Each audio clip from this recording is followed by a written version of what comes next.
Car taxi GPRS panic button tax ಹೆಚ್ಚಾಗಿರುವುದನ್ನು ವಿರೋಧಿಸಿ ಕರ್ನಾಟಕ ಚಾಲಕರ ಸಂಘ ವತಿಯಿಂದ ನಗರದ ಚೆನ್ನಮ್ಮ ವೃತ್ತದಲ್ಲಿ ಪ್ರತಿಭಟನೆ ಮುಖಾಂತರ ಧಾರವಾಡ ಜಿಲ್ಲಾಧಿಕಾರಿ ಮುಖಾಂತರ ಸಾರಿಗೆ ಸಚಿವರಿಗೆ ಮನವಿ ಪತ್ರ ಸಲ್ಲಿಸಲಾಯಿತು.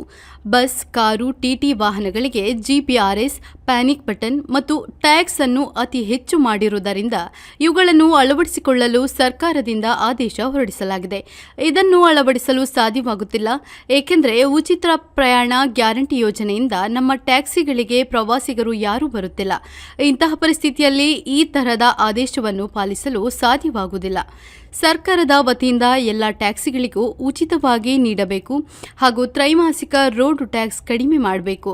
ಈ ಬೇಡಿಕೆಗಳನ್ನು ಈಡೇರಿಸದೇ ಹೋದರೆ ಮುಂದಿನ ದಿನಗಳಲ್ಲಿ ರಾಜ್ಯಾದ್ಯಂತ ಉಗ್ರ ಹೋರಾಟವನ್ನು ರಾಜ್ಯದ ಎಲ್ಲ ಚಾಲಕ ಮಾಲೀಕರ ಸಂಘಗಳ ಒಕ್ಕೂಟದಿಂದ ಹಮ್ಮಿಕೊಳ್ಳುತ್ತೇವೆ ಎಂದು ಆಕ್ರೋಶ ವ್ಯಕ್ತಪಡಿಸಿದರು. ಕರ್ನಾಟಕ ಚಾಲಕರ ಒಕ್ಕೂಟಕ್ಕೆ